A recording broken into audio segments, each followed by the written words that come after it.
I have several thanks and acknowledgements to make.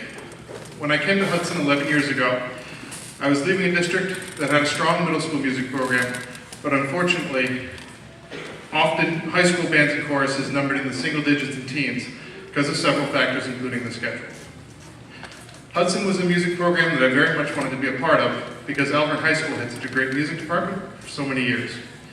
Mr. Bastian has been the band director and district coordinator of music in Hudson since the 1996-97 school year, and is also a large part of the reason that so many students choose to, want to, and love to every year. Mr. Scagnelli, Ms. Herron, and I would like to thank Mr. B for everything he's done for us, the students, and for music in Hudson over the years, and would like to wish him a happy retirement with many days spent spoiling his grandchildren and many mornings spent sipping coffee with his toes in the lake. Thank you very much.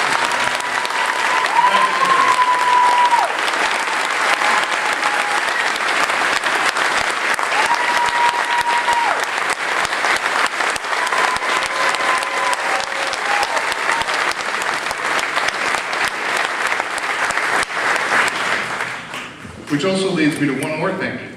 As many of you probably know already, we're lucky in Hudson to have one great band director succeeding another. After 12 years, tonight marks our own Rob Scagnelli's final concert at Hudson Memorial School, as he will be taking over from Mr. B as a band director and district coordinator of music next year. As we explained to the students last week, this isn't really so much of a goodbye as it is a see you later, but all the same, we'd like to thank him for all of the amazing ideas, passion, and music that he has brought to HMS over the years.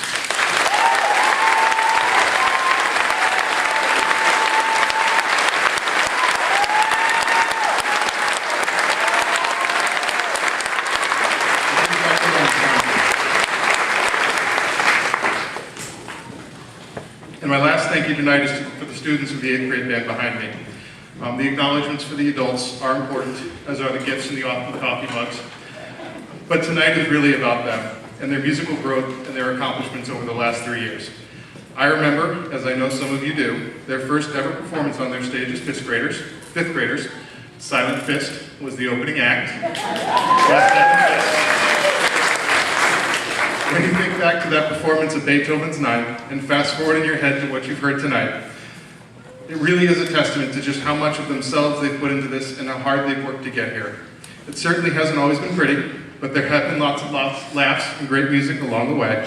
And I think what you've heard tonight in all the performances is just how much these students can accomplish when everybody is committed to doing their job and achieving the same goal. I really look forward to all of the great things that you'll accomplish during your high school career and beyond. And thank you guys for 3 awesome years.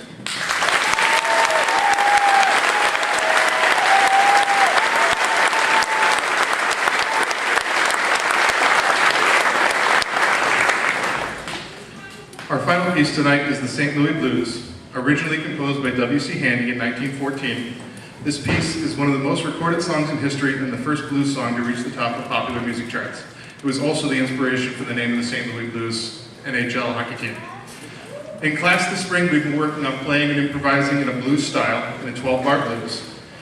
And a lot of the students have composed solos, well, they've all composed solos themselves because I made them, but some of them have been brave enough to come up here and play those solos for you tonight. So as we get towards the end of the piece, you'll hear a section where we'll have some students coming up to the microphones and playing some of the solos that they've composed themselves this spring. You'll hear Josh Costantini and Justin Crane on trumpet and trombone, Ben Costantini on clarinet, Maddie Arena on flute, Johnny Fain on guitar, Hannah Laverty on clarinet, Natalie Duvall on bari sax, and Chloe Kroner on flute. This is the St. Louis Blues.